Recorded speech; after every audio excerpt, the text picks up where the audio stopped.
Welcome to the JD Bunkis podcast. 8 straight.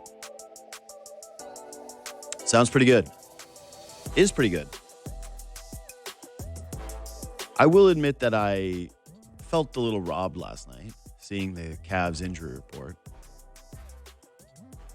Everybody that I was talking to about the Raps, the producers of the show, guys on the Raptors show, a couple of my buddies, even some of my family members who were excited about the Raptors, I kept telling them, hey, circle this game.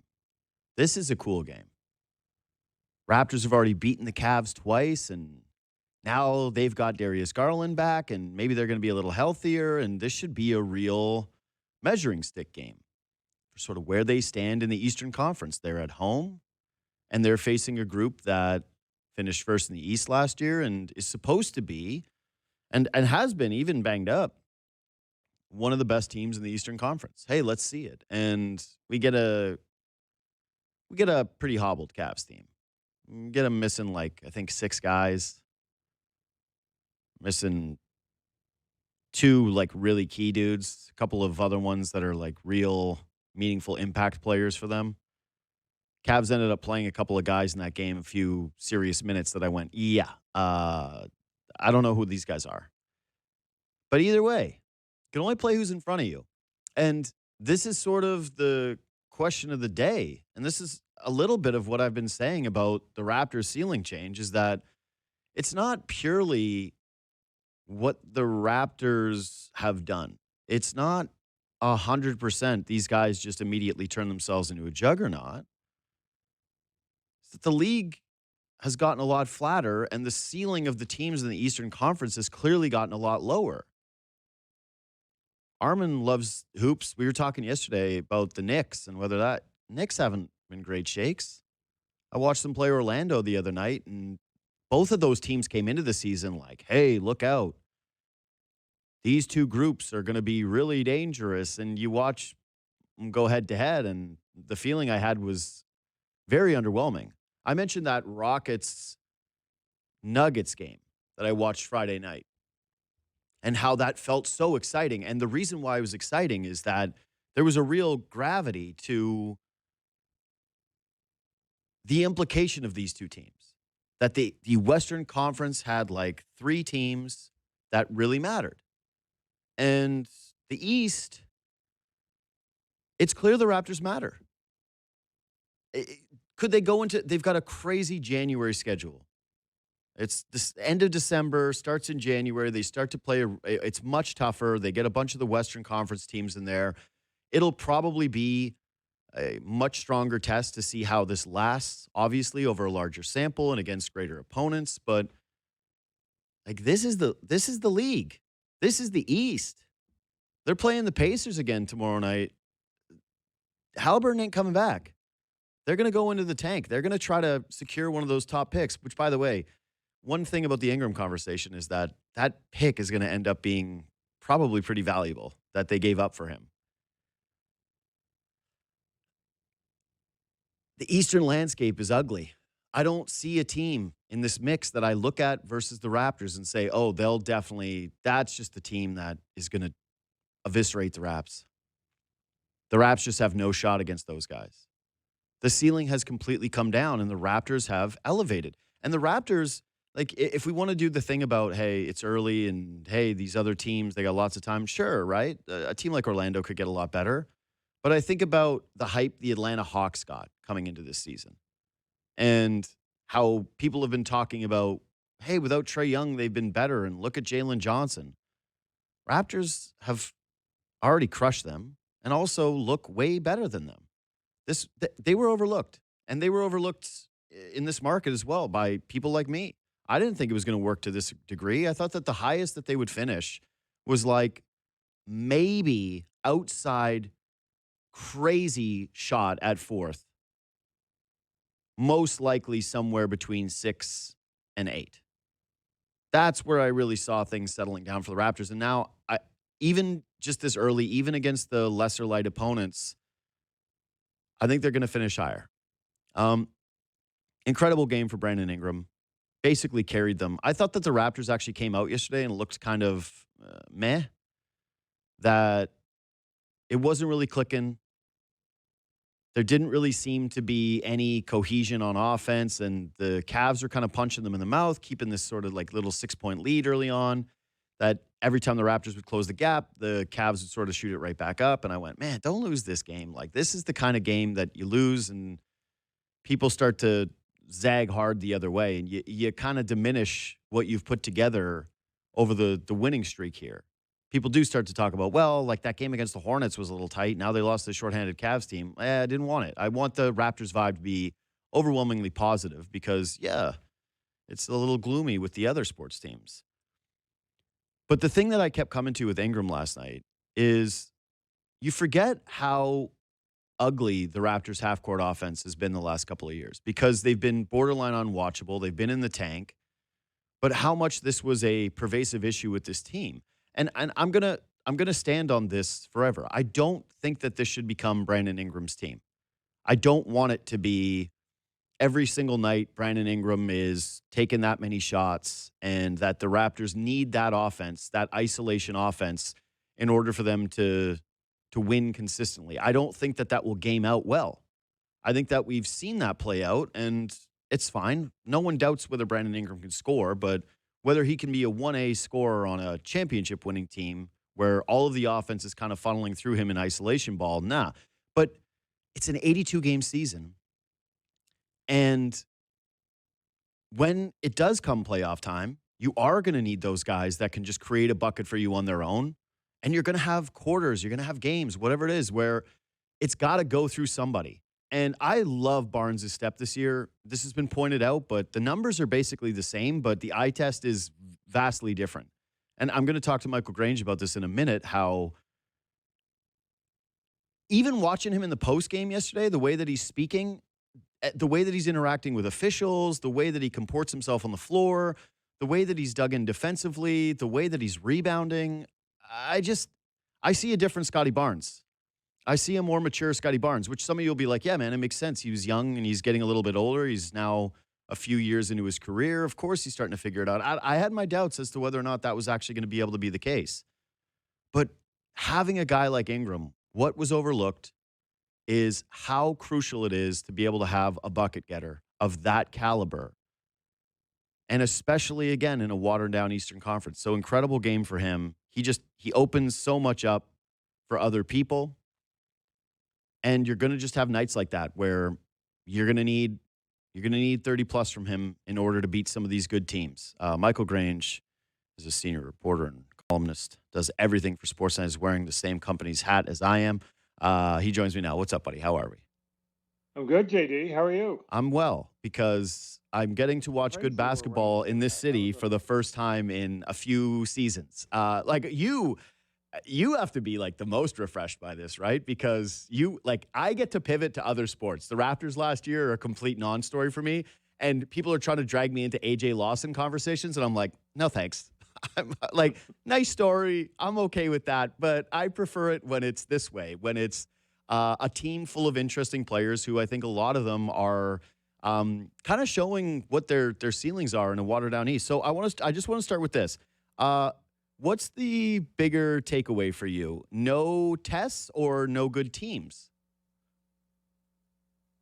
What, on this streak, you mean? No, I Or mean like in like the in NBA. Like I watched Nuggets and Rockets Friday night, and it felt like I was watching something completely different from basically all of the NBA I've watched this year. Like the Thunder are their own little category where their games aren't even fun to watch because nobody can score on them when they decide to play defense, which is always. They don't even have their full complement of players, and they're just steamrolling teams. And even when they go down like 15 points, you go, what's the betting line? Can I jump in on this right now? Because they're definitely going to win this basketball game. So I think there's like the pocket of those three teams. But the Eastern Conference, to me, I look at this and I say, all right, you can look at it and say, all right, the Raptors haven't beat anybody. There's nobody that they've had on this win streak that has been overly impressive, including the Cavs, who are so shorthanded. But also that this is sort of just emblematic of what the Eastern Conference is. And I don't know how to ride between those two lines. Yeah, I mean, I think this has gone on so long. You have to give the Raptors credit. Yep. Like, you can't win 12 out of 13 games in 8 straight and simply put it to schedule or circumstance or anything like that. I mean, I would say, and I wrote about this. I was in Indianapolis on that road trip and kind of looked ahead at the schedule, and I said, this little stretch coming up might be the easiest schedule in NBA history. Hmm. And the context was, I think they had at that time there'd only been one other time there was three teams with one win in the same conference, and the Raptors were playing all of them within a space of a week, and now they're going through them again. So I mean, it has been, things have lined up perfectly for this team, and from that point of view, we're seeing a team that's probably punching a little bit above its weight. Hmm.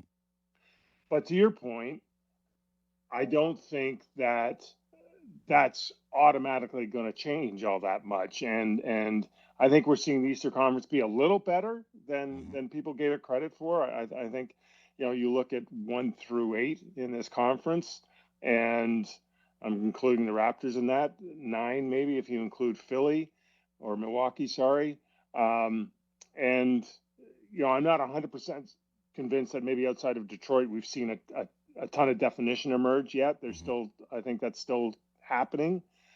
But in the West, I think we've seen, as you point out, there's probably 3 teams that are superior, Hmm. and after that, a lot of meh, a lot Hmm. of thing.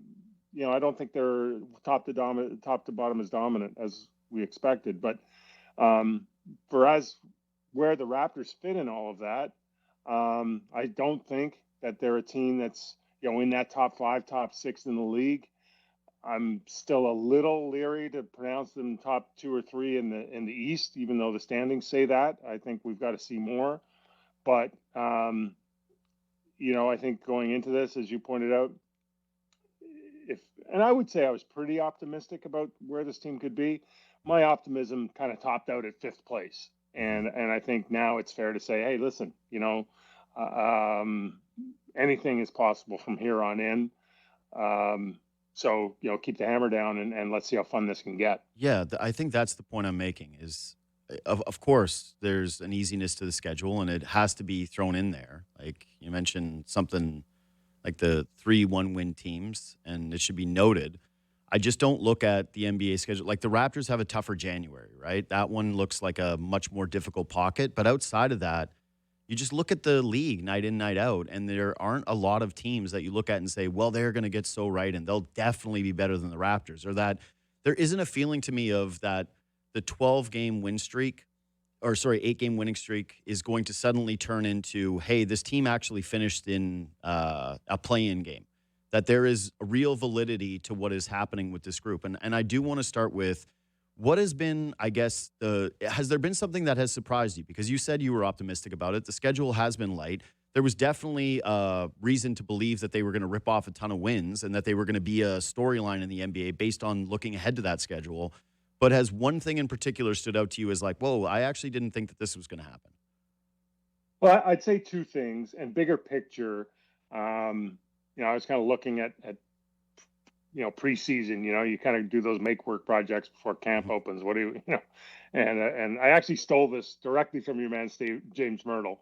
Okay. And 5 reasons to be optimistic about the season to come, and then 5 reasons things could go off the rails. Yeah. And I was looking back at that, and all 5 things that needed to happen for this to be a best case scenario are happening. Hmm. And conversely, the 5 things that could go wrong, well, none of them have. Like these things don't happen very often, right? Where just things, it's a little bit magical what's happening as we speak. So that's surprising because life doesn't work that way. But I'd say if there's one thing that's maybe to your point that surprised me, it's that Brandon Ingram has both fit in and fit out. Like he's been a kind of a seamless addition in both in the sense that when they've needed him, which we've seen last night and we've seen at various times in various games, he has been Brandon Ingram. It's like Hmm. throwing the ball, get out of the way, let him cook, and trust he's either going to make a shot or make a good decision, and we'll all benefit, right? Like that was why they got him, and that's certainly what he's delivered. But I think on the other side of that is he's really tried to be something he hasn't been other times in his career. Like you've seen in the defensive effort he gives, that was something he wanted to deliver. He said he wanted to deliver. During training camp, he's reiterated that he didn't want to come here and be a drag on the kind of energy and vibe that he had observed when he was kind of joined the team last year but wasn't playing, and he's done it. Like he's hit the floor. I don't think Brandon Ingram. I don't think that was in his scouting report. The deflections are up, the steals are up, the competitiveness on the defensive rebounds are up. He's got off the ball. He's had games where he said, you know what, I'm. They don't need me to do my thing tonight, so I'm just gonna kind of decoy this and keep it moving. And to have that kind of cohesion in both examples, I don't think I would have expected that at 18 games. It was completely reasonable to go, that wasn't going to happen at all. Like Mhm. it was a bit of a gamble to go get this guy, and to have him kind of slot in this lineup, this roster, this playing style, this locker room. That's been, a really, really nice surprise. I would agree because one of the reasons why, or two of the reasons, I guess, why I didn't really love the trade, actually, I hated the trade, was I knew he was a sieve defensively, and I wondered how that was going to work with what they were trying to build on that end. And I also questioned whether the ball was going to move. And if you have a shot maker like that, you're going to have nights where it's like the Hornets finish or this game where he's just taking a high volume, and there's going to be some ugly ones, right? Like there's going to be some ugly turnovers. He's not going to make the perfect pass out of a double team every time. He's going to throw one up that doesn't graze the rim, whatever. That's the price of doing business with that player. But I would add to that, like the playmaking has been better than what I expected, and his willingness to share the basketball and like pass it and then move to a different spot to try to regather has really impressed me. Like I didn't see that, and granted, I don't watch as many New Orleans Pelicans games as I do the Toronto Raptors. But whenever I would watch the Pelicans in big spots, like that's not really who he was. He wasn't like a, hey, take it and now I'm going to move like Rip Hamilton. That's too much. But you get my point here is that he's a move off the spot now, go to a different place, and trust that he's going to be able to get worked back into the offense when he is hot. Yeah, I mean, I think that he and the rest of his teammates have kind of embraced simple plays. Mm-hmm. And, that's why this team is number one or two in assists and number 5 or 6 in turnovers, is because, when they do move the ball, they're not moving it, it's not always trying to, hit a bounce pass in the pocket Yeah. in a crowd.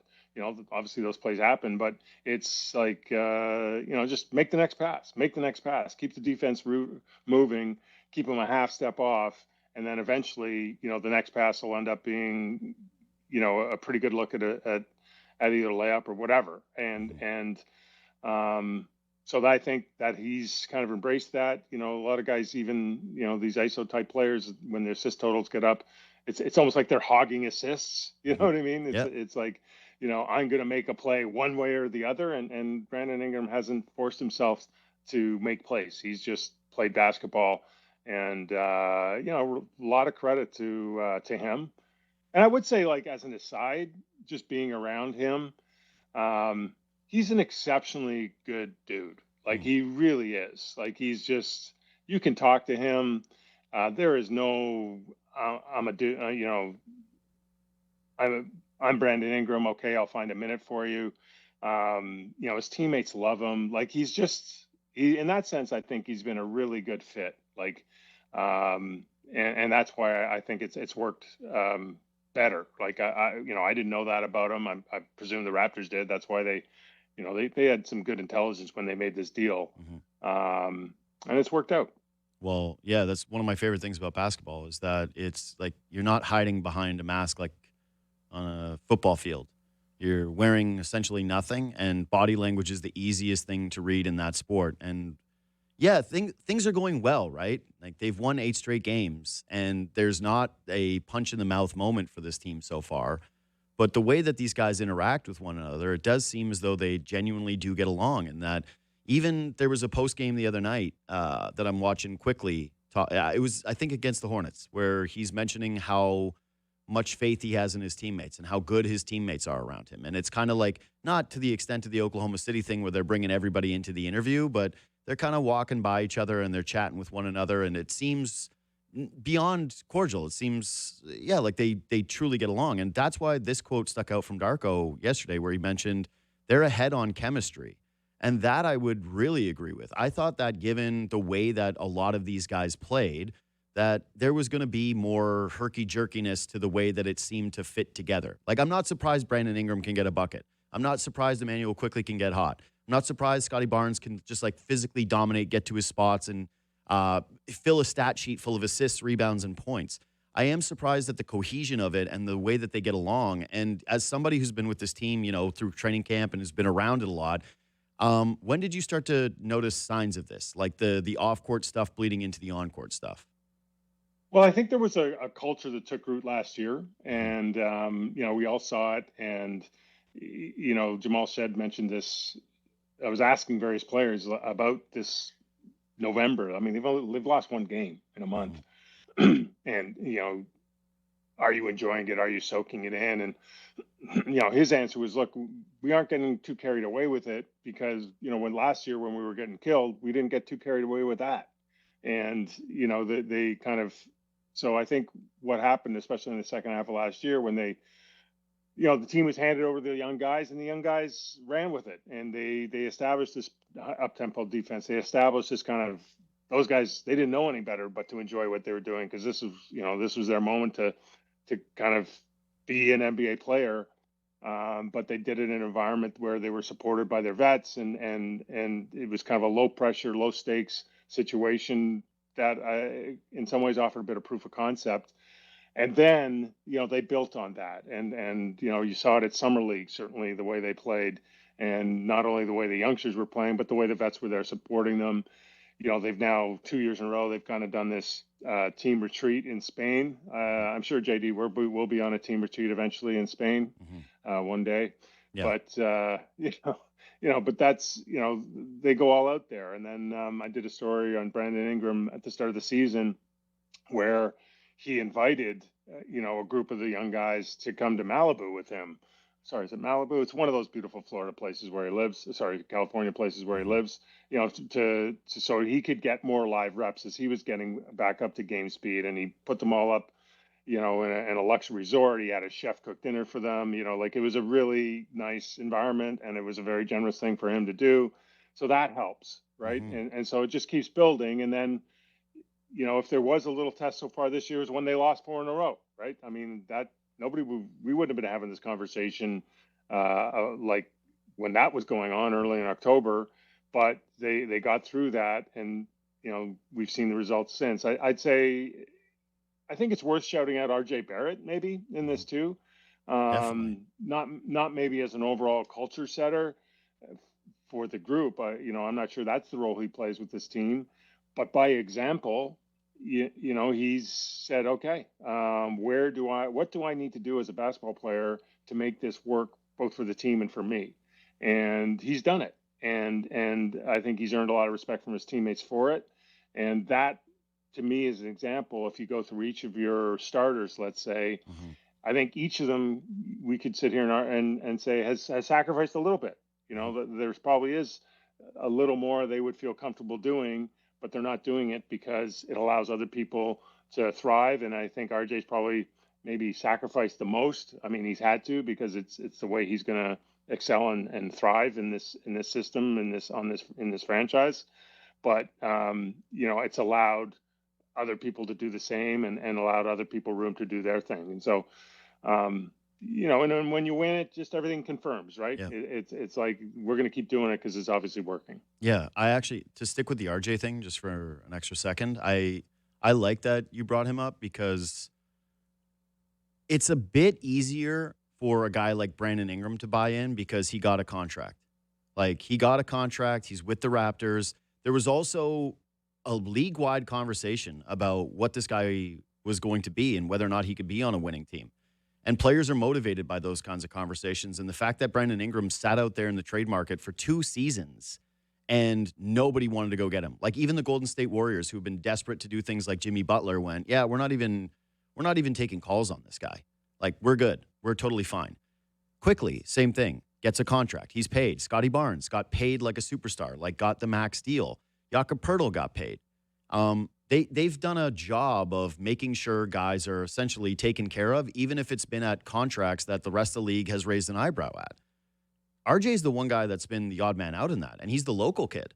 Like, they traded for RJ Barrett. He's the third overall pick in the NBA draft. He's probably feeling that he's just as good as any of these guys that he's playing with. And to your point about sacrificing, that's not only been there, but the way that he has spoken about this team and the way that this market means to him, it feels genuine to me. It doesn't feel like a guy who's like putting it on in order to ingratiate himself with a fan base and is doing a "oh shucks, what was me" routine.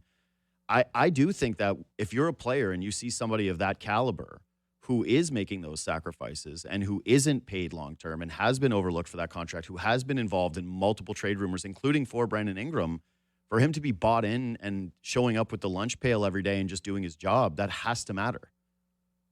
I agree, and it's credit to him. I think I think it's a difficult thing to do in pro sports to kind of honestly look around and go, okay, well, where do I actually stand in the in the pecking order on this team or in this league? And RJ Barrett could it'd be easy for him to say, hey, listen, to all the points you just mentioned, I'm a guy who's got to have the ball in my hands, and I'm going to go make things happen offensively. I would argue that I don't think that's the way for him to be part of successful teams. I mean, there might be a team out there that would sort of want him to do it, but that team might be the Washington Wizards, right? Yeah. So I think, he's a guy who wants to win. He wants to be on. He's always been on winning teams. He's always, even when he was with the Knicks, like the Knicks were better, when he was there. He was part of them kind of becoming what they became. And so I think, we shouldn't be that surprised, I guess is what I'm saying. But the fact that he's doing it and he's recognized, this is how I can thrive on a winning team in the NBA. I'm going to do it. I'm going to embrace it. And the outcome has been great for the Raptors. I think it's going to be great for him because he becomes a much more interesting player at contract time, either here or if, circumstances change and it has to be somewhere else, all of a sudden, the conversation changes a little bit about how he can help NBA teams. So there is a little self-interest there because I think he's kind of assessing, what it takes for him to have that next contract, to have a 10-year run as a good player on good teams. But I think the fact he wants it to be here is most pertinent to what we're talking about. And I think it does say something about the organization, about him. And I think it's helped the environment. Yeah. And we can move off this one, but you've watched a lot of NBA basketball and you've played on basketball teams too. And you know how it goes when it can unravel quickly when there's even just one guy who is important to you that thinks like he's not getting enough. And then all he needs is one friend who's kind of backing him. And all of a sudden he's on the bus with that guy or those two guys and they become the grumble group. And when things start to go wrong, they're not bought into what needs to happen with the team. And it can downslide quickly. And for RJ, you're right. I'm not surprised given the character of the guy and the track record. Like, there was nothing really to indicate that he was going to become a problem. But the Raptors kind of did set it up in a way where, like he could have. He could have, and he would have been able to make the grumble case. There was not a lot of hand-holding going on. Yeah. And it was very clear. And to his credit, he, I don't think it was a big stretch for him, but he was like, okay, this is what I'm going to do. And it's helped the team. It's helped him. And I think it's emblematic of how this team is kind of thriving. Yeah, and I think that if you're looking at one of the reasons why I like this team and why it's looked a little better than I anticipated, it's they don't have a traditional point guard, but they have three guys in that starting group, in Quickly, Barnes, and Barrett, who can all make a play. Like they'll all be unselfish with the basketball, and so it doesn't feel like a your turn, my turn kind of thing, and it doesn't feel as though they have that overwhelming need for a traditional point guard type. Not like there's too many left in the NBA, anyways, but that those three guys are kind of making it work. And last thing on the leadership stuff and the chemistry things is I want to know your thoughts on just being around Scotty Barnes and noticing a difference in him, because from the outside, it really does seem as though this is a player who's taken a step maturity-wise. 100% he has. I think there was a conscious effort he made not this past off season, but the season prior, when it was very clearly this is going to be his team, and part of his role as being the face of a franchise, if you want to use that expression, was that you're going to have to embrace being a voice for the team, and if you're going to you might as well get good at it. And I think it was a part of his job that didn't necessarily come naturally to him earlier in his career, and I don't think he maybe recognized that it was important. And he took steps. I know he met with some people. I know he kind of took some, I don't want to say lessons, but like I think there was a little bit of training going on as to, why it's important to embrace that part of the role. And here's some things to do to make it go better for everybody. And the results were there last year. People didn't notice because no one was paying attention to the Raptors. But there was a market change in how he took those moments when he could speak on behalf of himself and the team, and he did a great job with it. And I think people are noticing this year because he's had a year of practice, and all of a sudden people are noticing. But I think that's a small part of being a really good NBA player is how you present yourself to the media, to the public, whatever you want to say it. But it's not nothing. And it's combined with what I've kind of been very interested to notice, and is, he's, I don't want to say he's sacrificed because he's kind of playing the way he's always played, but I think he's kind of been willing, like it'd be easy to kind of sit around and go, wow, he's only averaging 19 a game. His numbers aren't really all up. This is, shouldn't he still be climbing? Why is he plateauing? He's still young. And I do think that there's another level this guy can get to. We've seen it in moments, but it's almost like he's been fine with taking a step back offensively and just making sure other guys get plays. And then, like Darko said the other night, all of a sudden there'll be a 5-minute stretch in the fourth quarter where he just tears the game apart with his hands, offensively and defensively. Or you just need a basket inside and he bullies his way in there for an easy one at the cup. And you're like, okay, cool. That settled things down. Yeah. I mean, I think I personally, would want to keep pushing him to embrace that side of his game and to still grow a little bit of his on-ball kind of one-on-one game. I think he's too good to kind of let that not be a feature point of his skill set. But the reality is he's not forcing it. I think he's willing to embrace being maybe the best role player in the NBA.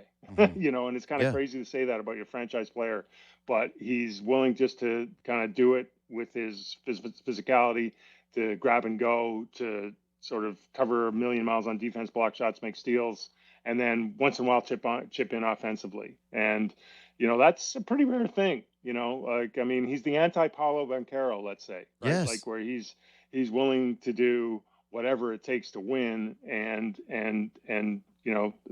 like we can think of a lot of players in the NBA who get paid, who are willing to do whatever it takes to win as long as it suits them.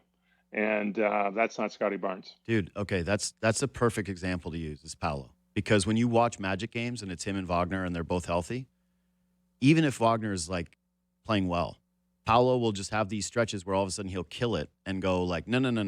Like, I'm the guy. And maybe he evolves out of that. Like, he's... Well, I mean, the challenge there is you look at Paolo Banchero and not to sidetrack the conversation, and you believe everything, right? You're like, wow, he literally could average 35 points a game. Well, yeah, when he's at his best, team. He looks unstoppable. Yeah, but I mean, that's not the way the NBA works. No. It doesn't. It's he's not a guy with 5 rings who can sort of command that kind of respect. And there's a lot more that goes into winning basketball. Like Scotty Barnes is, it's almost like he's the Kyle Lowry of 6'9" guys. You know what I mean? Like he it's all the kind of secondary plays that matter, that don't automatically get counted, that elevate everyone around him, and his teammates are emboldened by it and they appreciate it, right? So you talk about chemistry. I think that's a big reason this team has great chemistry, is because their best player is a guy who kind of his best skill is doing things that other people don't necessarily want to do or can't, and it just keeps adding up to wins. But that's like to kind of keep digging in on this point. That's why last night was so impressive to me. Is Brandon Ingram is going, and it's just clear that it's a Brandon Ingram night. And yes, other guys were chipping in, but that fourth quarter when Cleveland starts to close the gap and Donovan Mitchell hits a couple of big just Donovan Mitchell shots, which by the way I don't understand why he's not a more popular player in the NBA. Like it's the weirdest mystery to me in terms of how he's not like the resonating USA player that everything's about, trying to force Anthony Edwards down our throats, even though he's choking away games to Sacramento late last night. But totally agree, JD. Yeah, it's just like this guy rocks, and his style of play aesthetically is so great, and he seems like a cool guy. I don't get it. Like, maybe it's the Utah Cleveland thing. I don't know. I just haven't been able to piece it all together. But instead of Barnes going like, okay, now it's my time to shine, he was still doing all the right things. Where it's the rebounding, it's the boxing out, it's the difficulty, it's the awesomeness on defense. It was getting to the basket for one of those easy ones. It is moving the basketball, and then after the game, he steps up to have the conversation, and the first thing he mentioned, he's like, Brandon Ingram was cooking, and I was just trying to do the other things around him to make it work. And I go, he's getting it. Like, that is what you want from your star player, is a guy who's embracing all facets of the game and realizing that it doesn't have to be his points that dictate the way that we're going to speak on the guy. And again, it's a one-off game. It's still late November. But that was probably one of the most encouraging things to me of that entire game. Like, I know Brandon Ingram can score. I know he can get hot. He has been phenomenal. But the embracing that Scotty Barnes has in this ecosystem of, like, not having to be the guy in the traditional sense every single night is probably the most encouraging thing for the Raptors internally, I would guess. Yeah, I mean, this is what was envisioned for him. I don't think he was. They've kind of tried different things with him over the years, and how much can they force feed him offensively, and with mixed results on teams that weren't nearly as talented or deep. And so it's almost like they've circled back to, if you look back at, maybe even his rookie year when he was playing among good players that, that team wasn't deep top to bottom, but it was, say, 1 through 6. It was pretty good. And he's just like, okay, I'm just going to go be this beast that makes plays for everybody. And, he's kind of added to his game since then. He's had his moments where he's going to be the point guard, where he's going to be a go-to scorer, where he's going to be a three-point shooter. All those things were kind of good experiments that have got him to this point that were fine to try on teams that weren't really, front and center winning or trying to win at that point. But, what we're seeing now is the way Scotty Barnes can affect games the best in this moment. And it's like, it's still, what's crazy is we've watched this guy for 5 years. It's still kind of hard to categorize him. He's a much better offensive player than Draymond Green, but I think in terms of his playmaking and defensive disruptiveness, there's a little bit there. I think he's not quite as physical as Giannis Antetokounmpo, obviously, but in you some see ways flashes of that. You see flashes, and he's got a little more feel, I'd say, just like naturally, as a basketball player. So there's that. I had a conversation with Scotty when I was on the road, and we were talking about what did he, as he begun to really appreciate how. It was after the game against against Cleveland, when they played in Cleveland, and he was incredible, right? Maybe one of the top 5 or 10 games he's ever played. That was a 5-block game. And, I was asking, when you look at the very best guys like the Sheas, the Giannis's, Jokic, like Luka, like these guys who just do crazy things night after night after night, it's what's kind of impressed you about that? And he says, well, look, the name on that list, I'm paraphrasing here, that jumps out is Giannis. That's the one that shocks me, just how physical he plays, how much he gets fouled, how he brings it. He still is able to do it. And, that's a different level of intensity. And, what I took from that is I think, Scotty's still, and this is the good news, there's still more here, right? Like what he's doing now it's obviously contributing to winning, but, I don't want to let him off the hook, because I think that there's more he can do. And, I think he can do everything he's doing, but average 24, 25 a night. And, and when it gets to that level, and when some of these younger guys that we've seen on the bench that are kind of bubbling, when they start popping, that's when, we might be able to get really excited about this team. Yeah. No, I think that that's the right like offensive parallel is can he get his game? Not he's not Giannis. Everybody gets He just that. doesn't have the giant factor Yeah, that of Giannis course, has, but he does. But but he's crazy he's not that strong. far off. He's so strong, man. And there's moments every single game when he decides like I'm getting to this spot deep that it feels like there's not too many guys in the league that can prevent him from doing that, and that he's a real problem from a matchup standpoint in terms of like what you're doing to try to pick to guard him. And so I totally feel what you're saying. Last one from me because I got to talk about Shed. Um, do you know what his minutes, his plus minus is in his minutes versus the rest of the Raptors when he's not on the floor? Do you know? I don't I know off do. the top of the hat. No, I have. Okay, good. I'm sure it's very good. He's plus 42, and when he's off, they're plus 4. Like, it's crazy that the Raptors seem to have hit on yet another undersized guy who just got overlooked in the draft. That everybody in the draft went, I could actually see this guy having an NBA career, but we're not really sure. That they've got this torchbearer thing happening with the undersized guards who make winning play after winning play after winning play. But it's hard to ignore this and not say, at some point, isn't this just going to be the closing lineup that on most nights they're going to have to pivot to make sure that they're going with the 2-point guard look here. And it frees up so much for everything. The way that he defends, the way that he moves the ball, the way that he can make a shot. Like, there's nothing about him I don't like. Well, there's nothing not to like, Yeah. and I think what's again not to over-index on chemistry, right? Because He's how one do of you those measure that? guys. But he is, he's just a special dude. Like he is a guy that somehow is on one hand super likable, super genuine, super like kind of, I don't want to say modest might not be the right word, but he just makes people comfortable. But on the other is, you know, we're here. This is serious Yeah, business, battering ram. and we're going to find a way to make this and make sure it's done right. Mm-hmm. And guys gravitate to him, and he's a true leader. That's all great. How do you measure it? Well, you measure it by some of the numbers you're referencing. The others are, you know, like there's a new stat I think we need with Jamal Shed, and it's not assist to turnover ratio, it's assist to shot ratio. And he truly comes on the floor and is playing for the other four guys. That's Mm-hmm. it. He'll shoot. It's not like he's a reluctant scorer, a reluctant offensive player, because he can punch a gap as well as anybody, and he's really worked hard on his catch and shoot threes. He knows those are good threes for him versus pull up type stuff. So he's a passable threat, but his number one goal every time he's touching the ball is what's the next best play for the person beside me, and he makes easy assists because he gets the ball out of his hands quickly. Every dribble he takes is to how can I create a better angle, better look for one of my teammates.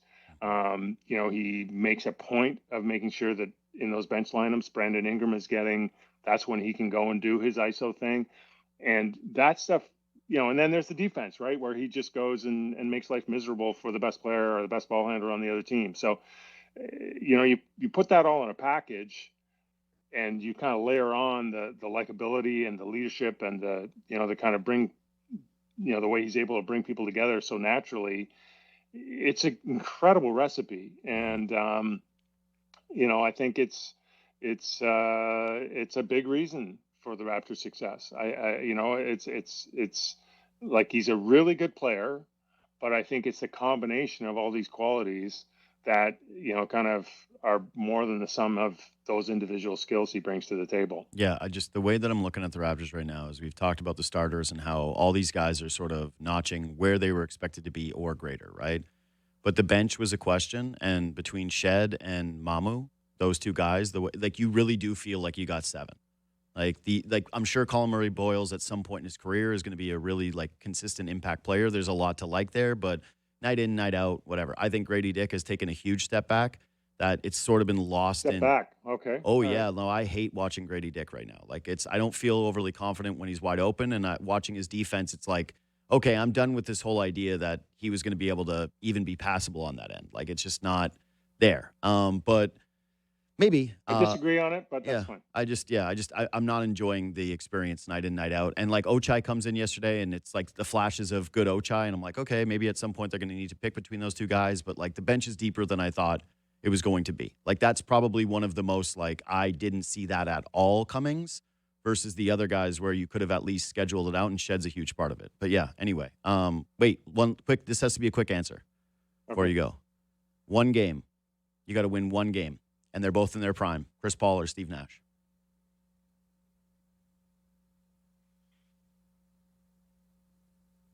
Wow. Say the truth. I'm going to go with Steve. Oh, you liar. You liar. That's a lie. I'm going to go with Steve. It's a lie. And, the reason for it is, as great a passer as Steve was, people overlook he's one of the top 5 shooters that's ever played. And I just think that gives you a little more optionality in that single game. Wow. I don't know. That's a tough one, but I'm a huge Chris Paul fan, and I might be wrong. I think you're wrong, but that's okay. It's close. It's close. There's a reason why I brought it up. The one guy's defense, I think, is what tips it in his prime. Like, I think people forget how good Chris Paul was on that end. Michael Grange of Sportsnet, always a pleasure. Thanks for doing this, buddy. I'll talk to you soon. Anytime, JD. Yep. See you, man. Awesome chat. Awesome chat. Yeah, like that went long because there's just so many things to like about the Raptors right now. The checklist is insane. You're going through it, and I saw a couple of NBA accounts that I really respect yesterday going back and forth about how Malmu at this point is in like early season 6-man of the year stuff. And Jakob Pertl sat for such a long stretch during yesterday's game, and this has happened now a couple of times where I say, is he hurt? And then he comes back in and he's super impactful and he looks refreshed and he's been great. So they're getting just a ton from their bigs. They didn't have RJ Barrett last night. Yes, the Cavs are shorthanded, but they didn't miss a guy who's been one of their better players this year. Barnes has taken a step. Ingram's fitting in. Quickly looks pretty much like you wanted him to look in a basically ideal situation. I think he was second on the team in shots yesterday, and that's fine. I didn't want to live in a world where it was like way too much Quickly offensively. I think the rookie looks good. I think that the bench is a little bit deeper. They've got team chemistry. Again, the one nitpick I have, and Grange and I guess disagree, like it's open to interpretation, is just one guy I think that has not benefited from this is Grady Dick taking a step back. But it's hard to be upset with that result given what you're getting from all of these other guys. It's been tremendous. It's really been a tremendous watch. And yeah, the idea that you would choose the Leafs right now when they're across from the Raptors is crazy. Like one team is fun and playing way above their level, and the other team is a slog. Maybe they can change that. I got more thoughts on that at 10, but oof, Raps are fun. Raps are cooking. And I love getting the text from people going like, Raps back, right? You're like, ooh, yeah, it's fun. It's fun to have an extra team. All right, quick break. I want to talk about the Weird Window Niners.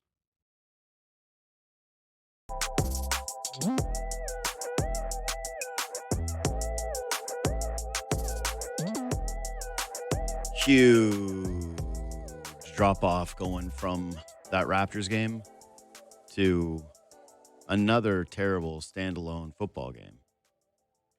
Feels like it's been a hot minute since we had a matchup between two teams on a standalone game where you went, man, this is really fun. Bills, Texans was all right. At least came down to the wire.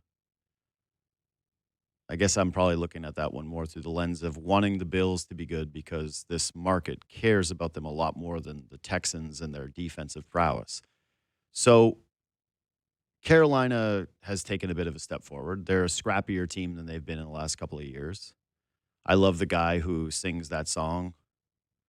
What is it? If I had $100,000, $200,000? Either way, that guy rocks. That guy rules. But yeah, they stink. They're no good.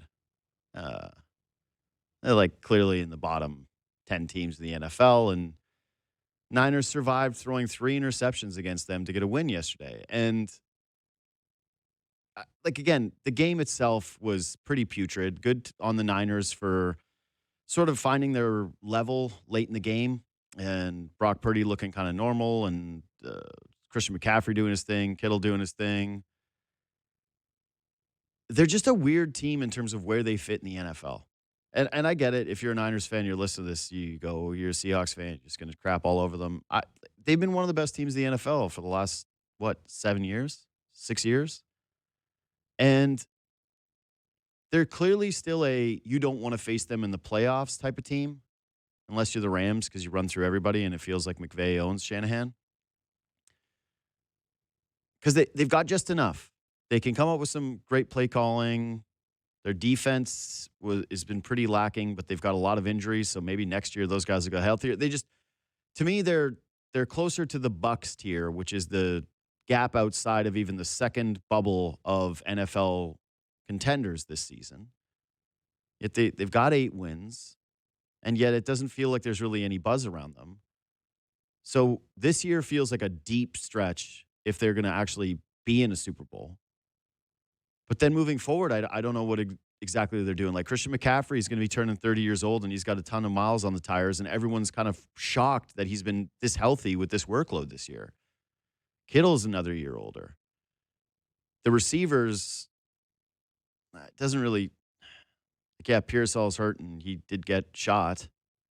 So tough start to his career. But yeah, like you're still leaning sort of on Jennings a little too much. I know I've been talking about windows a lot this week, but that's sort of how I feel watching them is that I don't know if the window's there. Now Brock Purdy's making, what is it? $53 million a year, 181 in guaranteed money. And he's looked worse than Mac Jones, which is the nightmare for Niners fans because the criticism of Brock Purdy was always, well, what happens if Shanahan gets a better quarterback in there? And they never ended up getting a long look before he gets the contract extension. And yeah, I guess I don't know where to really place them. They just remain a really plucky team that can beat anybody on any given day, but don't really have a shot at winning a Super Bowl. That's what the next few seasons are going to be. They're in a weird transition spot. And again, I don't know where to place them. All right, quick break, and I want to talk a little bit more about Auston Matthews. So yesterday I did a segment with Versteeg on Auston Matthews. We spoke about how it's lining up in a way for him that it's a hinge moment in his career. If he comes back and he leads, I will just say a little differently than he has in the past and pulls this team out of that rut. My belief is people are going to get really excited. How could you not? How could he not get praise and adulation if it turns out that he returns from an injury and the lineup starts to look as though it has more balance to it and he is his old dominant self or closer to his old dominant self? Because I believe what many of you believe, which is whatever physical ailments he has endured over the last couple of seasons, they have materially impacted the ceiling of the player now and in the long term. Whether it's his back, whether it's his wrist, whether it's unknown. He hasn't had the same presence on the ice. And last year, there was a real defensive nature to the conversation around Matthews during the postseason. It was, hey, this guy came back. He went to Germany that season. Should he have gone to the Four Nations? That, I thought, actually kind of slid under the radar a bit. I set it up going, hey, he can't go there and then come back and not be the same guy. And he did. And it was pretty quiet around the fan base in terms of any barbs that were thrown his way. And in the postseason, he played great defensively. There was no doubt about it. He's got a very complete game. And that has now become a given with the Toronto Maple Leafs, that this guy is more than just a goal scorer. That's awesome.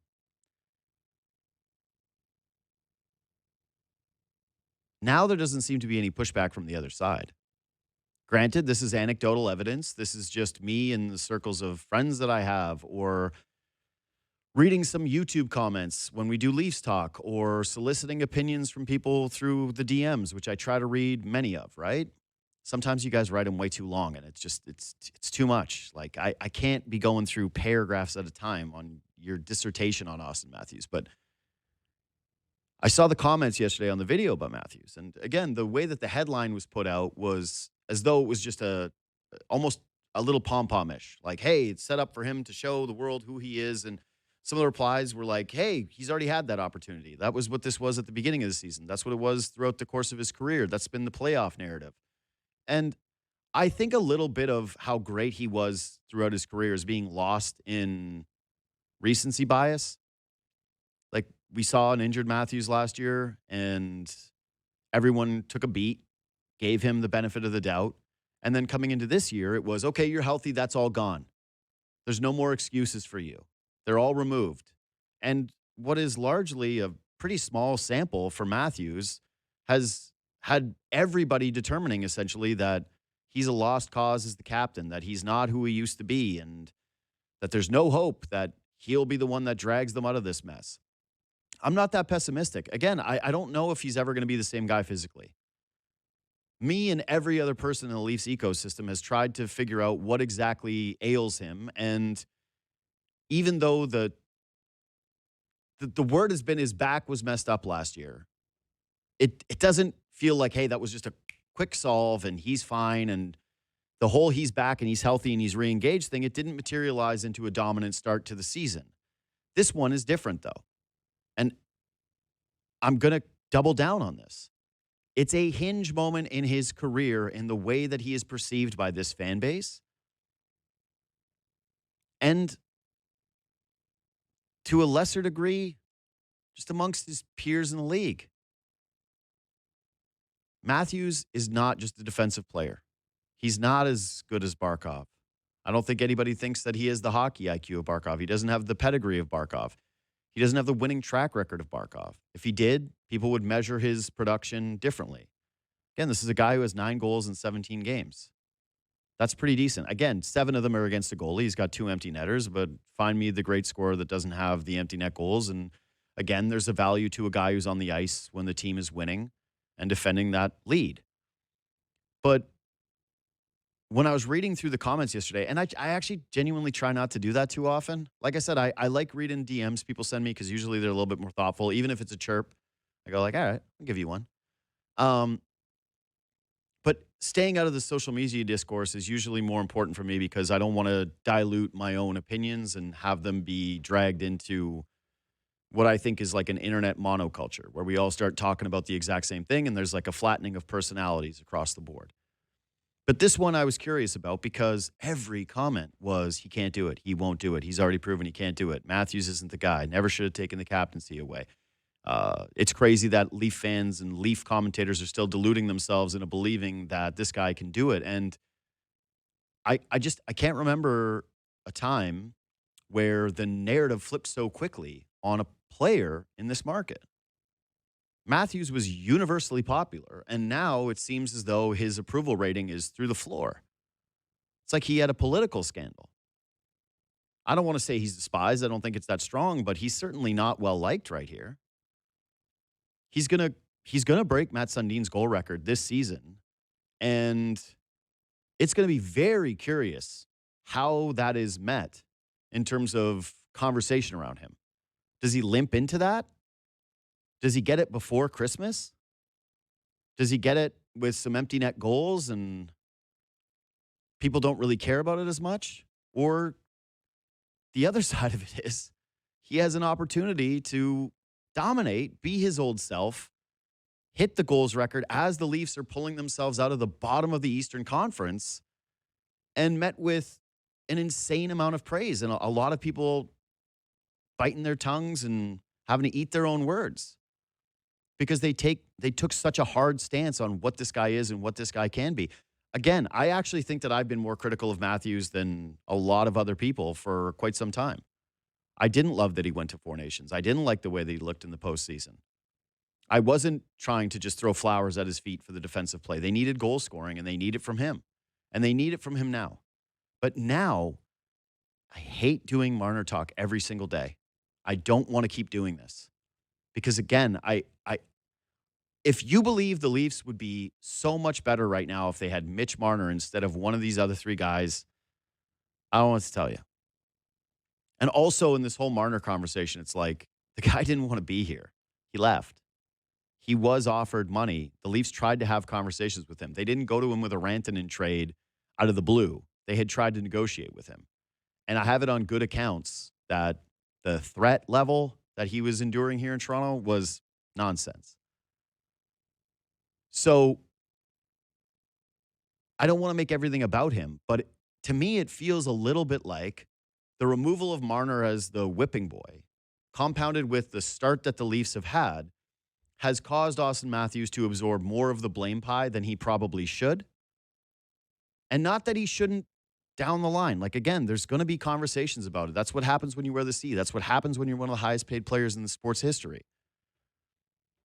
That's what happens in a salary cap league. You measure guys whether or not they are exceeding the value of the contract or not. I don't particularly like it. I prefer non-salary cap sports, but yeah, that's the way it is. That's the way it is. And he's got to be dominant. And I thought maybe he looked like a guy who could have played against Montreal, and maybe the Leafs were being overly cautious with a guy who's had some injuries over the last couple of seasons and needs to be handled with a little bit more delicacy. But it's Saturday night against the Montreal Canadiens, a bitter rival, the biggest stage as it gets in hockey. Your team's floundering. They desperately needed you. Fine, it's a long season. But when he comes back, the implication has to be that he's ready to go. He's healthy. That excuse, it's just not there anymore. And we can talk about how maybe he's compromised and how he's not maybe the same guy. But from a narrative standpoint, it seems pretty clear that the market's over that. That nobody's interested in trying to cover for him in terms of, hey, whether he should have taken more time or whether or not there's an excuse, like whether he'll find it again. Now it's going to be too long of a gap from the dominant Auston Matthews to the really good Auston Matthews. But that's it. He's still very good. But that's not the expectation. The expectation is one of the best. Can he return to being one of the best? Can he imprint a confidence and an attitude to a Leafs team that does not have one? Like I was listening to Elliot Friedman and Kyle Bukauskas on 32 Thoughts, and they had this great bit about how players are the optimists, that coaches live with doubt, GMs live with doubt, but the players are the ones that always think that they can turn it around, but that some of that lack of confidence, some of that doubt has seeped into the Leafs locker room over the course of this stretch. Matthews has to be the type of player who steps into that environment and changes it and makes it feel different. Makes it feel like, yeah, he is going to take control of some games. And that's going to be the bar. And I'm totally fine with you doubting whether or not he can accomplish that. I'm totally understanding of people who are out on the idea of it, who are sick of watching this team year over year blow it in the biggest spots and then now show up to this season and be, frankly, it isn't just record-wise. It's eye test-wise, it's numerically, whatever you want to use, one of the worst teams in the NHL. A team that has strung together very few good periods and even fewer good games. But that's the bar. So it's a hinge moment for the Leafs season, obviously. The standings are still close enough where the Thanksgiving narrative doesn't feel as weighty as it does in years past. If the Leafs had this start in most seasons, they would be out of it or close to. It doesn't feel that urgent. But it does feel urgent in terms of getting rid of that doubt that they're talking about on 32 Thoughts, that a lot of us see when they're interviewing these players or when we're watching the bench or when we're watching them get completely dominated in a second period the way that they did against the Montreal Canadiens. The identity of the Toronto Maple Leafs was supposed to be more depth, and frankly, I don't think that that's materializing. There's been too many guys who are passengers. There's too many guys that don't seem completely out of their roles, and a lot of guys that feel like they're misses. I don't think that Auston Matthews fixes the biggest issue of the team, which is right now the blue line. And there's some guys missing with health, but boy, it's pretty bleak when you're looking at the way they want to play and what they have on their back end and their ability to play it. But the identity of the team, even when it was Marner here and even when he left, for year one, it was always going to be whether or not the Stars could dominate, whether those guys could take over. And it has to be the identity right now. Maybe the depth falls into place because Matthews gets put back on top. Tavares gets to be more sheltered in terms of the minutes and the role that he has to play. Scott Lawton, who I've really liked recently, gets to actually get a runway here with this team and do his thing. Waugh comes back. They balance out the lines. They make the pairings that Versteeg was talking about yesterday. Maybe this all happens. Maybe there is more depth. But for right now, it seems pretty clear to me that the blame pie includes the general manager, the head coach, and Auston Matthews more than it does anybody else. And then probably fourth would be the replacements and the way that they spent the money around losing Mitch Marner. And yeah, there's Morgan Riley's of the world. And yes, there's Brendan Carlos. But the overwhelming vitriol and the overwhelming he can't do it to Auston Matthews, man, you want to talk about being set up. This is it. Like, this is it for you, man. It's not your whole career. But in terms of the way that you're viewed in this market, it's the most significant stretch of his career. This, between now and Christmas, closing in on that goal-scoring record and how he arrives there. Before we take a break, who wants to win a bunch of cash while doing the best thing this holiday season? Sportsnet 590 The Fan is all in supporting the 50-50 fortune for sick kids. It's a 50-50, so that means the more money we raise, the more kids we can help, and the more holiday cash you can win. The current take-home prize is guaranteed to be $100,000. I can't wait till that changes. Like, soon, this should change. There should be enough people playing this that we start mentioning what the current total is. It's been a week now. It's still at $100,000. This needs to get better. This needs to go up.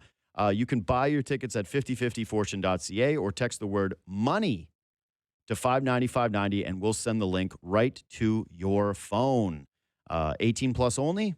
Please play responsibly. Standard message and data rates may apply. Lottery license RAF 1518410. Quick break. We'll come back and hit what we missed with Armen. Armen almost destroyed the station. And yet he's here today.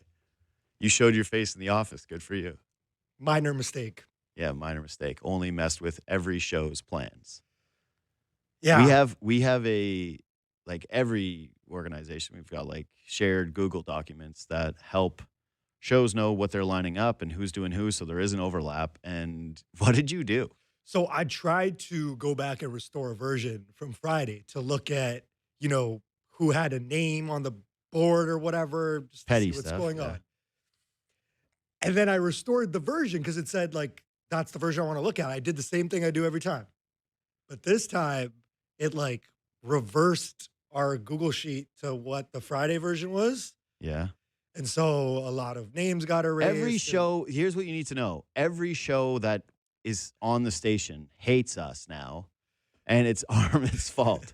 So I also only thought that it restored it for me because that's No. what it usually does when you go back and look at version That's not how history. shared documents work. That's No, not how that operates. The version You're not history seeing part, the it whole does. purpose of a shared document is not that it's like everybody has their own version. It's that is the version.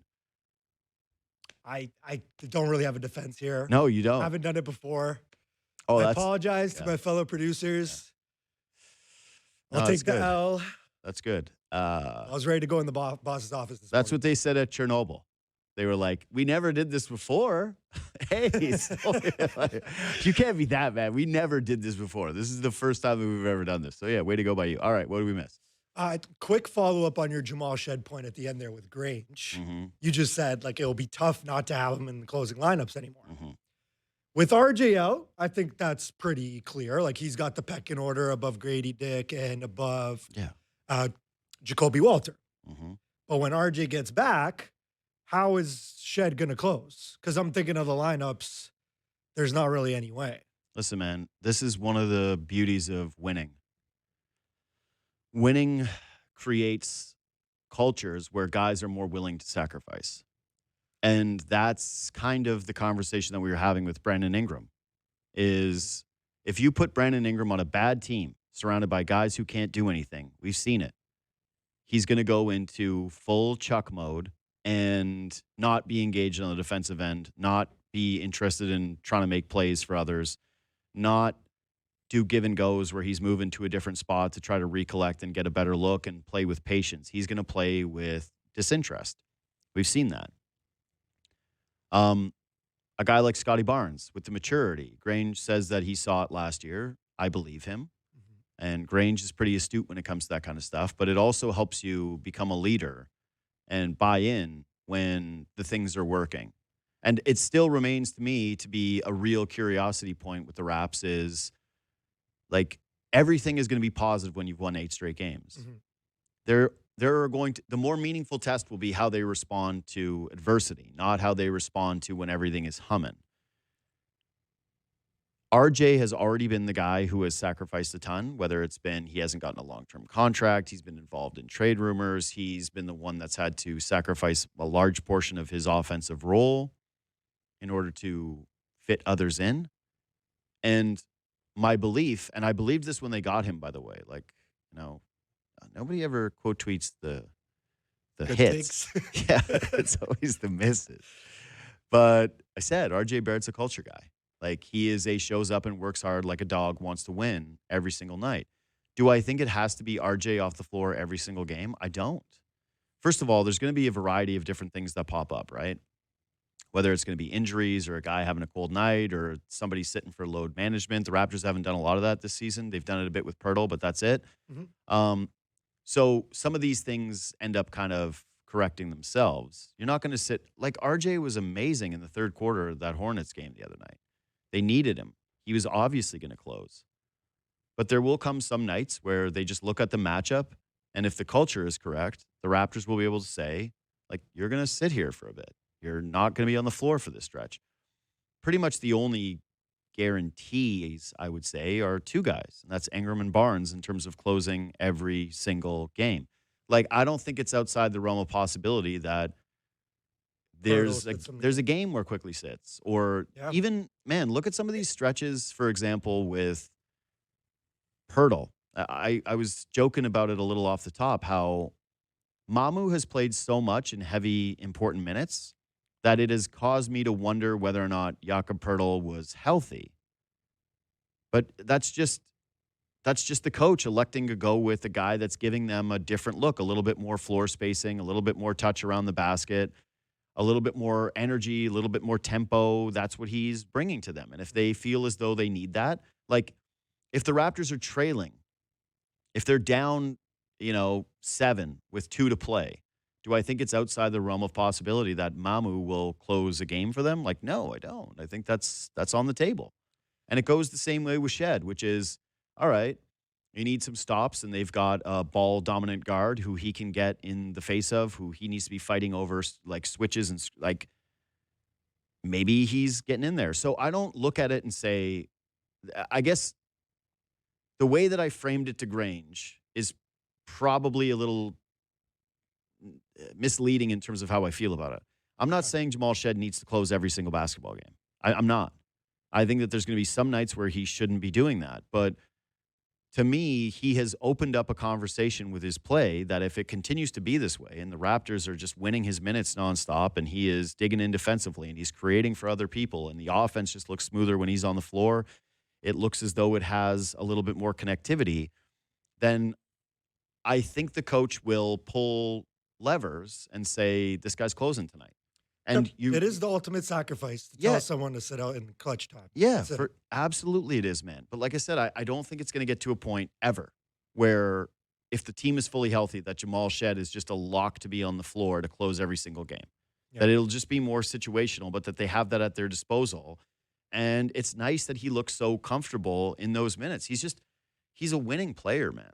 Can't believe we're even having this combo. Like, Jamal Shed we're having a combo about Jamal Shed might have to start closing games for the Raptors. I did not see this coming. What's crazy about it to me is everybody liked Jamal Shed because they took him in the second round, and he was an awesome college player with a track record of being a culture guy.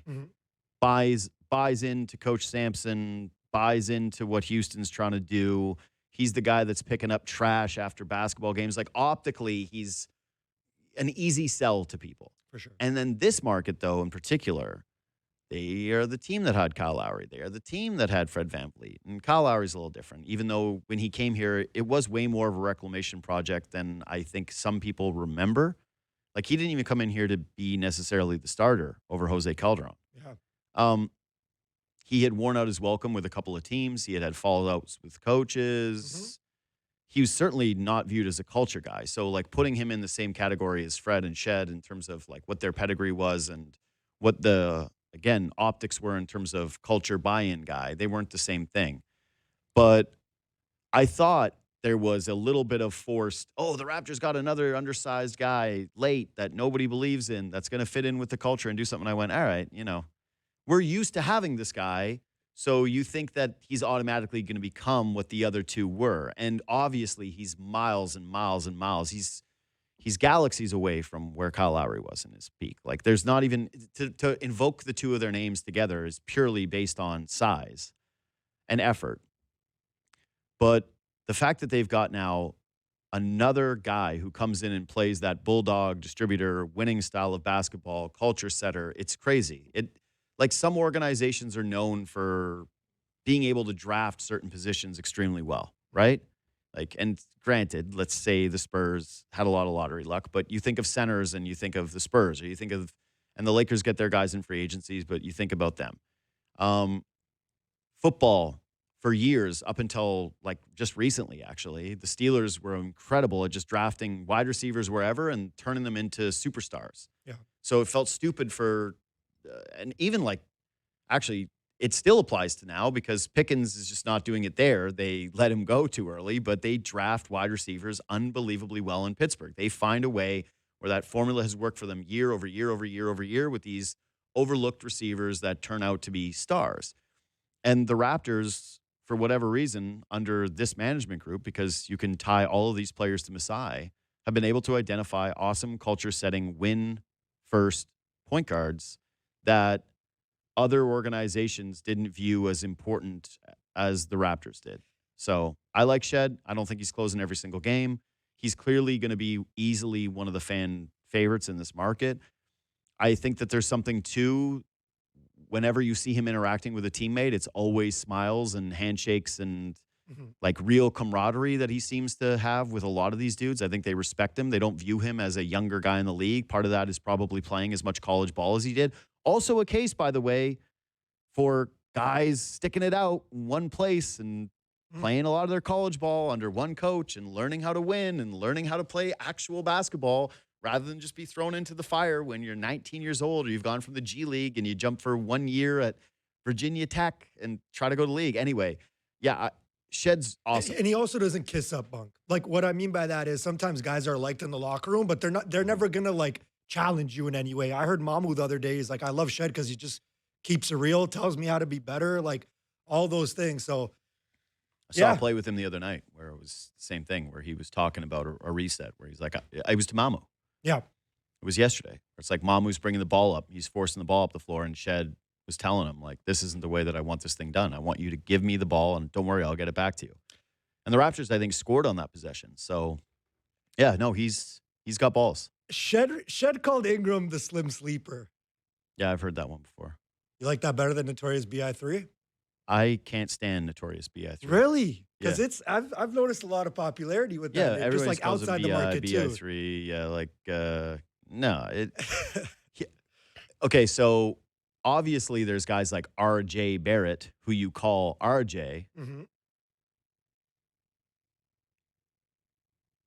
This is such a like little nitpicky thing. I don't like that you even forced me to this. You could even just no, but I don't even like fine. B.I. I think that like you're MJ, or it's like when you're a first name guy, it's supposed to be that you're Kobe, and I think that we've gotten a little too lax on some of the nickname culture. I'll just say that, like in across all of the sport, that in the NBA, and this happens with a lot of like hometown broadcasts, where it's just the NBA is a little bit more like football is national, and even when you're watching the games, you're not getting the local radio call, so it's probably a little bit different. Yeah. Hockey is way more traditional in terms of the way that you're talking about the guys. Baseball, same thing. Like NBA is far more friendly in terms of the way that they're speaking on the players. It's just different. And like, I'm fine with that. It's just like this is an old man take, but I think if you're your BI, you gotta like that to me was more reserved for MJ. Like you're Michael Jordan. You're the top of the top.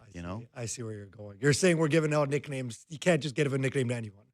I just think that there's just too much nickname usage across the board. And I just think he's Ingram. But yeah, BI is fine. But yeah, Notorious BI3 to me it just feels like a little stretchy. It feels a little too long. Yeah, just it doesn't roll off the tongue. I would never. It's legit good after he hits a three. Here's what I would say. Here's what I would say. Yes, dude, on a call, Pat Devlin using it, fine. What I'm saying is, I'm never gonna go up to one of my buddies, and neither are you.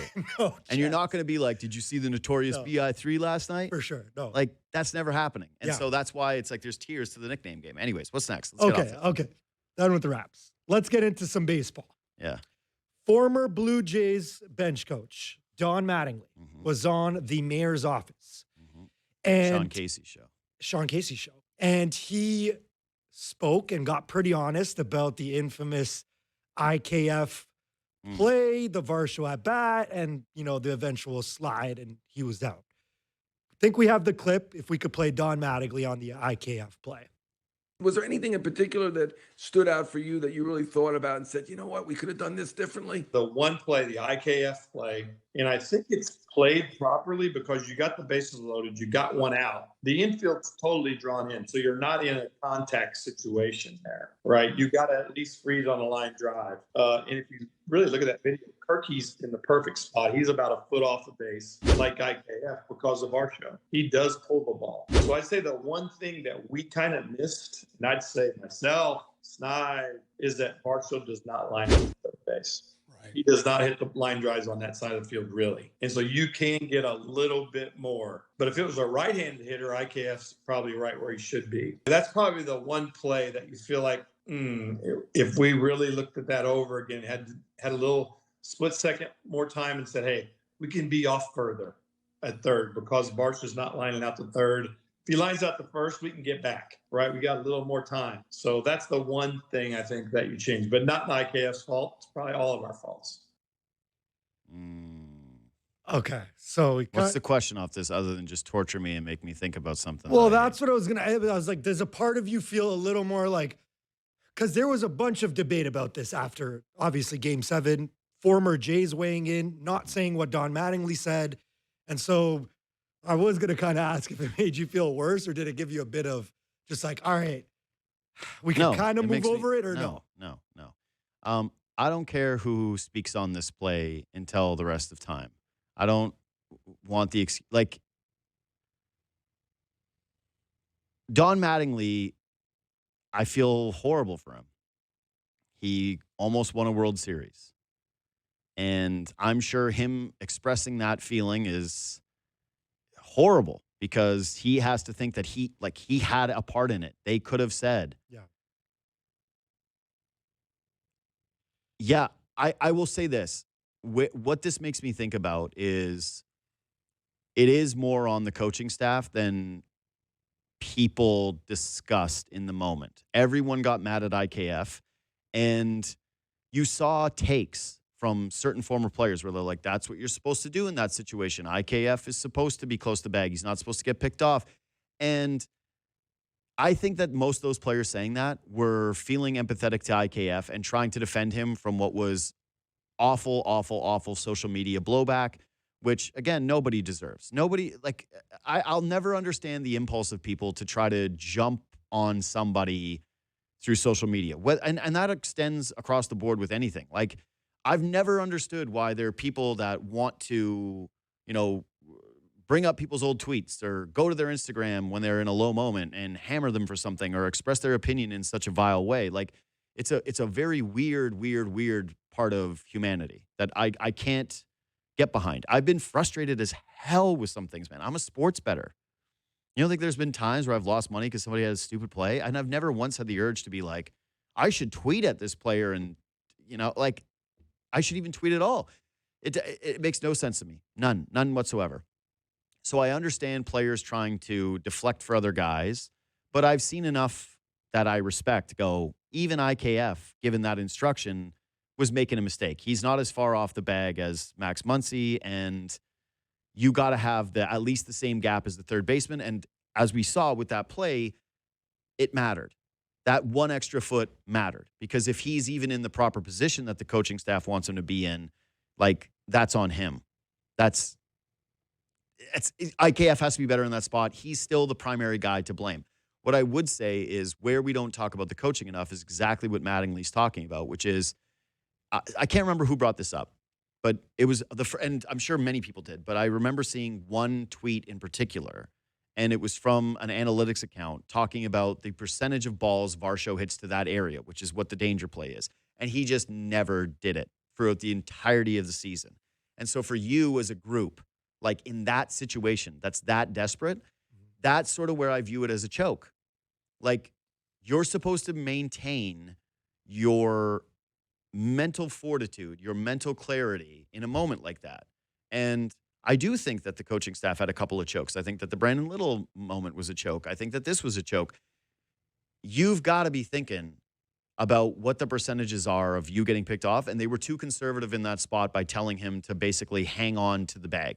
Yeah. That they're going, hey, if we get picked off here, like, that sucks, but we're doing this with a little bit of aggression because we can win the World Series. And they played it conservatively, and it bit him in the ass, and they didn't look at the numbers. And for all of the consternation that we have about analytics making their way into the game and how there's too much paralyzation through analysis, that actually is one where you're supposed to know your guys. You should know, as a coaching staff with multiple guys in that dugout, that the baseball is probably not going to go there, and that you're over fretting about a play that isn't likely to happen, and it costs them. So it doesn't make me feel anything other than pain. Thank you. Like, and everybody listening to this is like, who cares? We lost. It's pain. It sucks. Like, and then there's some loser that's tweeting it in Don Mattingly. He's trying to find a Don Mattingly account. One of the people who mentioned that Varsho doesn't line out to third base was Sportsnet producer Chris Black. Could have been multiple different might have been accounts. him. No, Chris is But really Chris on was top of that definitely stuff. one of them. Yeah. But do you think that, quickly, Yeah, just can we please move on? do you think the trauma from Game 6 played a part in it? No. Getting picked off Barger? No. Oh, no. No. Not like, stay close to the bag. Okay. Definitely something that people were mentioning right after the game. Yeah. Last thing I'm going to say is just that it made me think about how many things these guys have to consider at each at bat. Sometimes you're sitting at home, like, obviously. No, but like, you're a coaching staff. You get paid to know that. And yeah, if Chris Black has it, then you should have it. So next, please, for the love of God.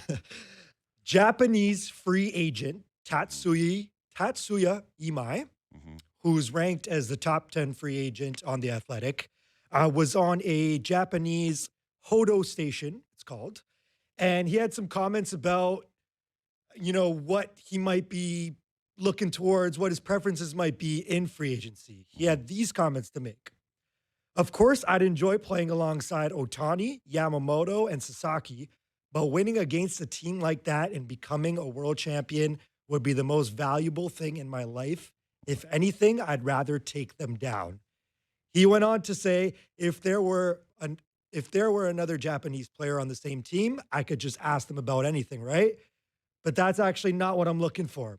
In a way, I want to experience that sense of survival when I come face to face with cultural differences. I want to see how I can overcome that on my own. So I found this particularly interesting because you've mentioned a couple of guests. BNS was on last week. You're like, I'm not falling for any Japanese rumors of like Japanese free agents coming to the Blue Jays this summer. Obviously, we've been pained with that in the past. Roki Sasaki last year mentioned that he's okay with a smaller mid-market size team. Obviously, that ended up that's okay. coming back around. There's two things to this. Obviously, I'm a mark, and I fall for this kind of stuff, and I want him now more than I did before.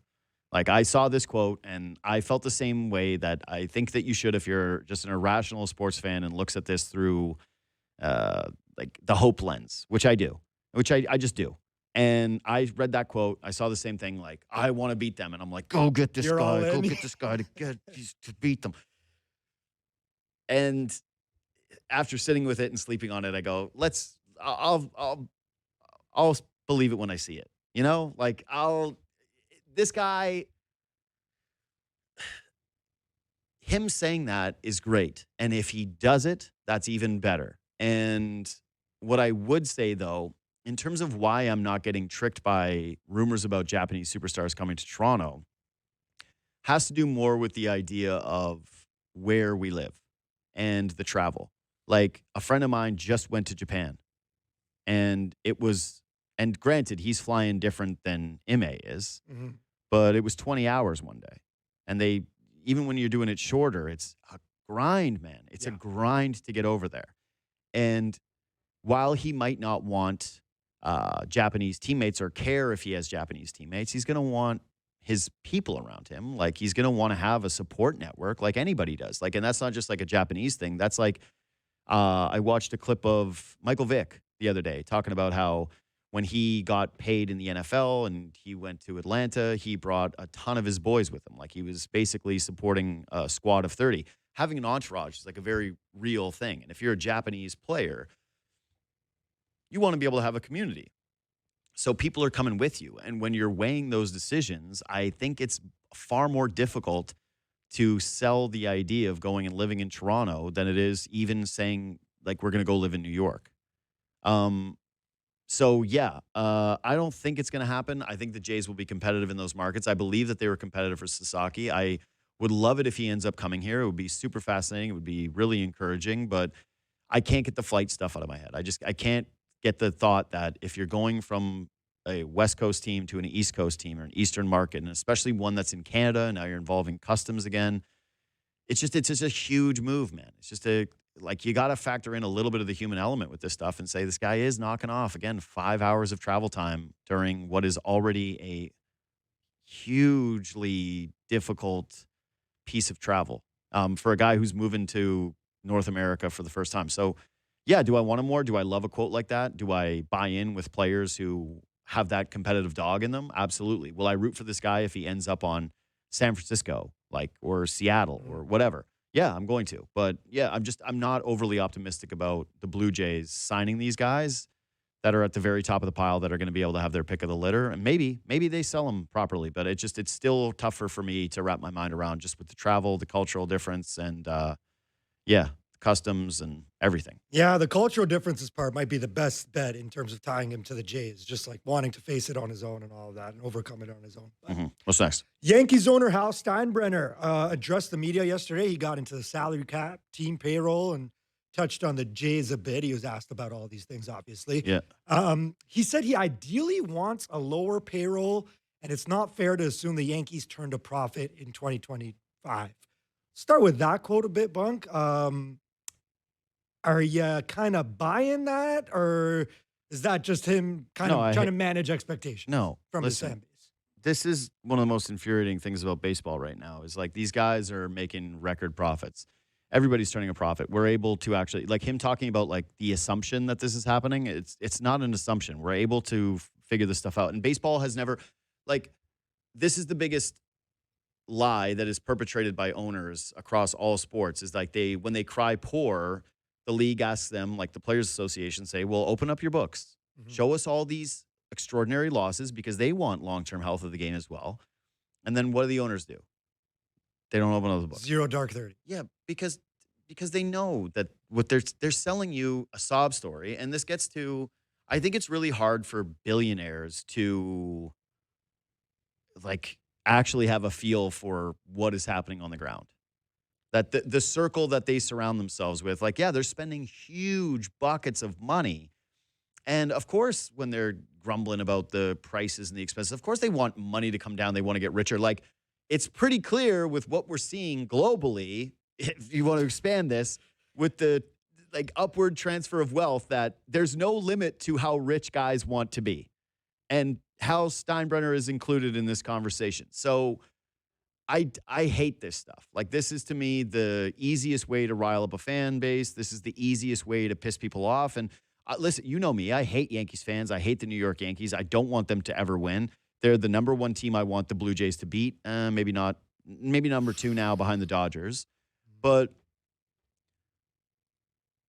if you're a Yankees fan, the one thing you're supposed to have, and I think it is good for the sport, is you spend money and you go out and you try to splash the pot around, that you force other teams to come up. I don't care if the Pittsburgh Pirates are spending money. I don't care if the Marlins are spending a little bit of money. I don't care about a salary cap floor.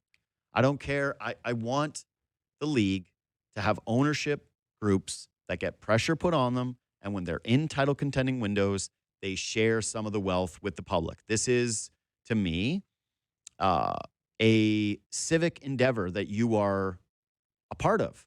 That is the benefit of being a sports owner, is that if you win, you are supposed to get the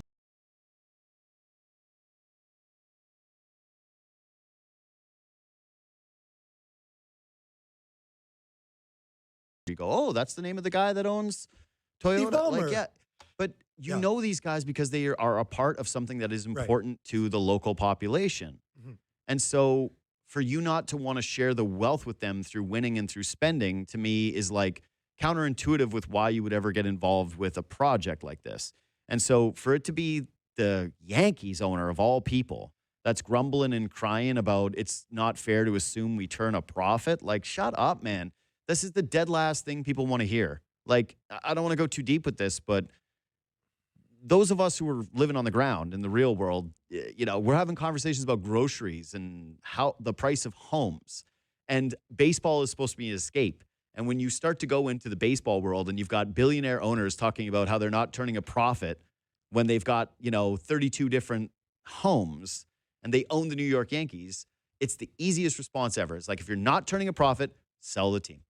If it's a financial burden to you and you do not want to be a part of this, sell the team and give it over to somebody else. Like, there's this Ishbia story that's percolating that we dove into in our pregame meeting. And like some of, I guess, Ishbia's co-owners are suing him because they think that he was reckless with the spending. He did some really stupid things with that organization. But the thing I like about Ishbia is like he lowered concession prices. Oh, okay. He's going for it. He's Yep, he spending did, money. yeah. He went into the luxury tax for his basketball team. Like, he wants to win. He cares about winning in Phoenix.